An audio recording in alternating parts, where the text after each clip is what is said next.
Quantos homens eu matei? Não eram homens, eram nazistas.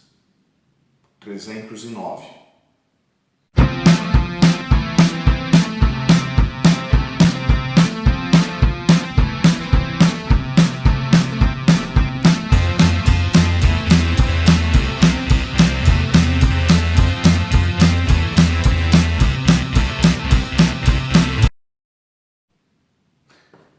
A frase do começo do vídeo aí é de Ludmila Nikolaevna Pavlichenko, né?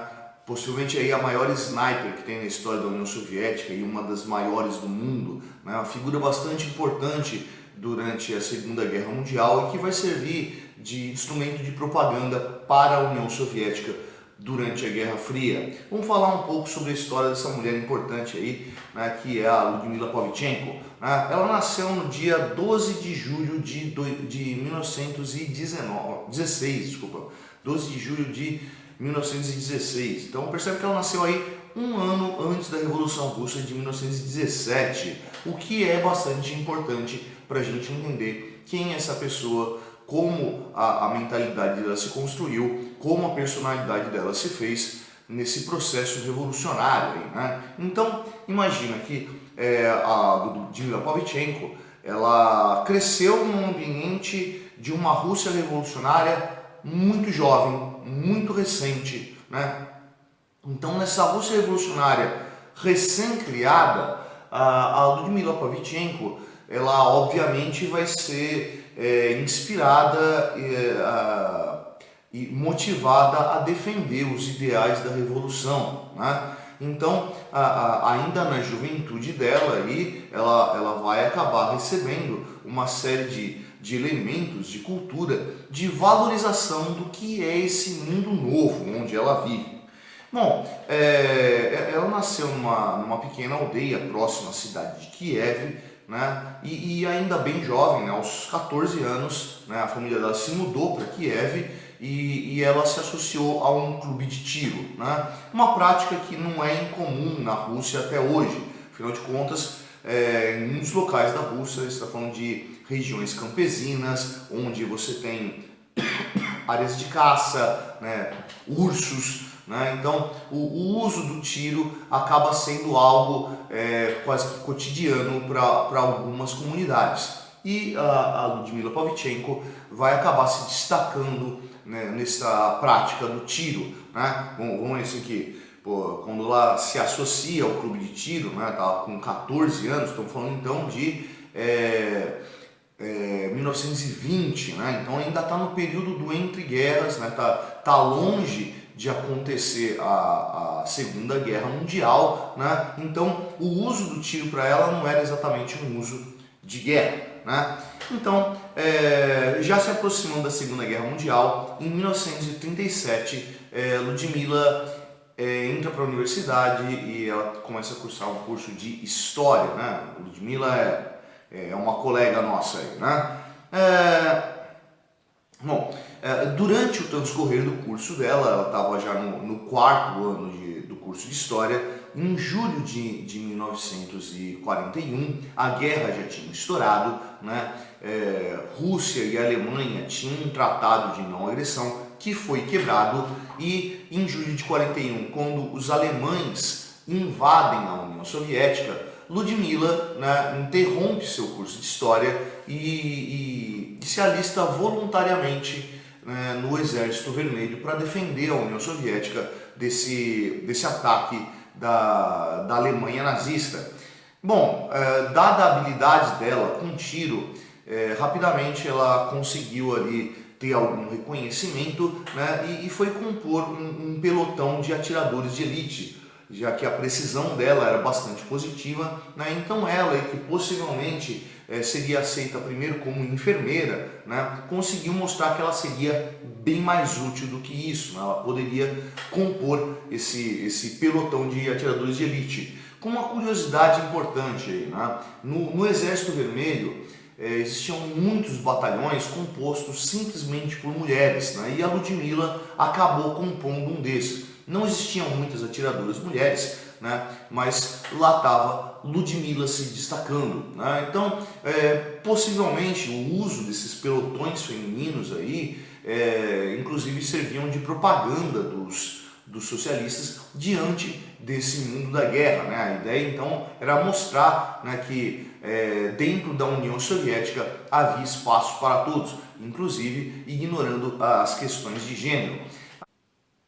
A Ludmilla Pavlichenko lutou por 2 meses e meio na região de Odessa, onde ali ela contabilizou 187 mortos. Lembrando que ela era uma atiradora de elite, então a ideia era atirar e abater o alvo correto, não era simplesmente descer a metralhadora ou jogar uma granada. Então a precisão das mortes dela era bem mais eficiente. É lógico que a quantidade de mortos atribuídos a Ludmilla Pavlichenko acaba sendo possivelmente menor do que o que foi contabilizado, porque sempre vai haver aquele sujeito que tomou o tiro, conseguiu escapar, mas possivelmente tenha morrido a posteriori, né? Então, os números que eu vou falando aqui, como esse de Odessa, onde ela tinha matado já 187, são aqueles que ela, com o rifle de sniper dela, observou o alvo, pá, abateu e morreu na mesma hora.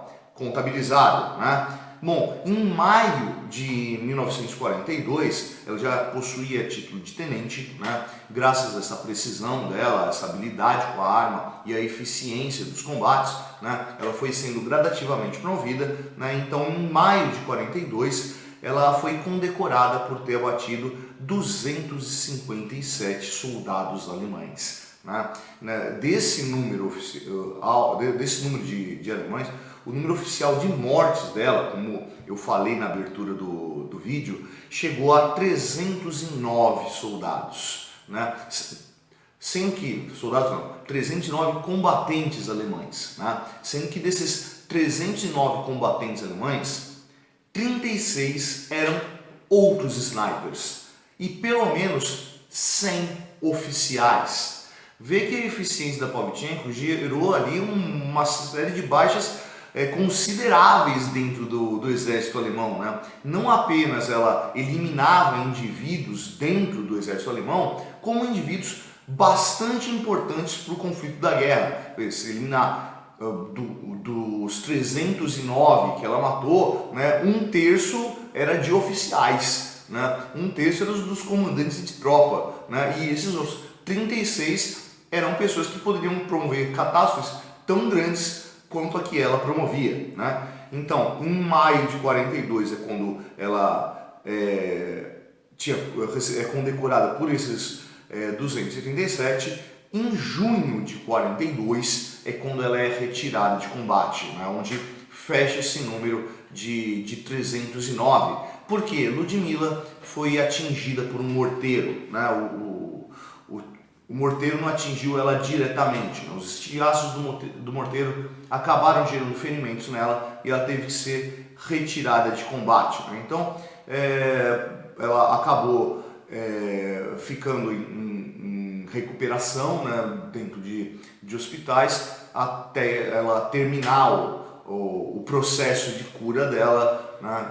A guerra já tinha acabado. Então, esse curto período aí que Ludmilla Pavlichenko fica entre 1941 e 1942, ela promoveu um belo estrago e passou a ser bastante reconhecida. Tanto que após a recuperação dela, né, ao fim da guerra, ela foi enviada ao Canadá e aos Estados Unidos, né? Aliás, ela foi a primeira cidadã soviética a ser recebida por um presidente dos Estados Unidos, né? Então ela foi lá para apresentar, né, a eficiência do exército russo, né, compartilhar suas experiências com o exército canadense, com o exército americano, mesmo estando nesse ambiente aí de início da Guerra Fria, né? Ela vai até lá e ela dialoga com as pessoas, inclusive a frase que eu abri o vídeo, né, de não eram nazistas, não eram homens, eram nazistas, 309, né, é atribuída a ela numa entrevista que ela teve com a esposa do Theodore Roosevelt, presidente dos Estados Unidos, né, a Leonore Roosevelt, né, que se espantou com uma mulher sniper, né, e perguntou quantos homens ela tinha matado, né? Ela falou, não eram homens, eram nazistas, 309. Né?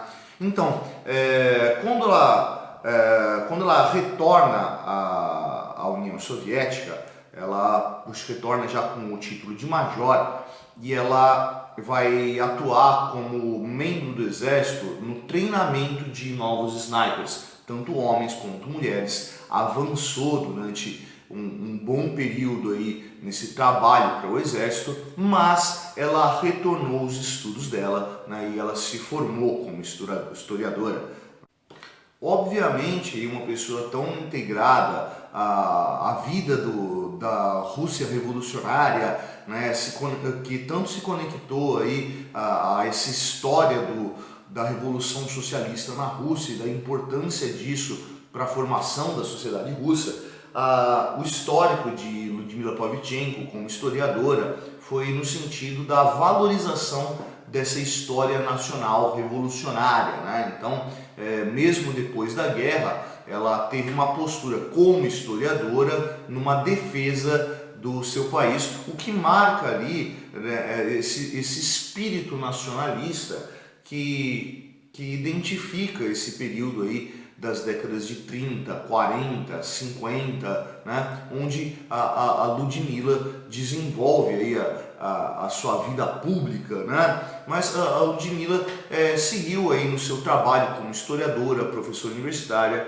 até que ela faleceu no dia 10 de outubro de 1974, né, vítima de um AVC, né, que gerou algumas complicações e que finalmente levaram à morte de Ludmila Pavlichenko. Né? Então essa mulher aí que é fruto de sua época, que ela nasceu nesse ambiente, né, de extrema valorização de uma identidade nacional, de uma valorização dessa política revolucionária de transformação da Rússia czarista na União Soviética, uma pessoa que abraçou essa ideia aí de uma transformação para um mundo melhor, né, e que arriscou a sua vida e se tornou uma pessoa extremamente importante, não só para a história da União Soviética, mas para a história da Segunda Guerra Mundial e desse ambiente de Guerra Fria.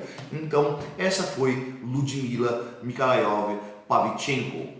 E aí, curtiu aí o vídeo de hoje? Se curtiu, vai lá embaixo não curtir. Se não curtiu, vai lá embaixo não descurtir. É gentil da sua parte estar no canal. Essa é a Prancheta do Setor. Eu sou o professor Fábio e você, meu nego. Você deveria estar estudando.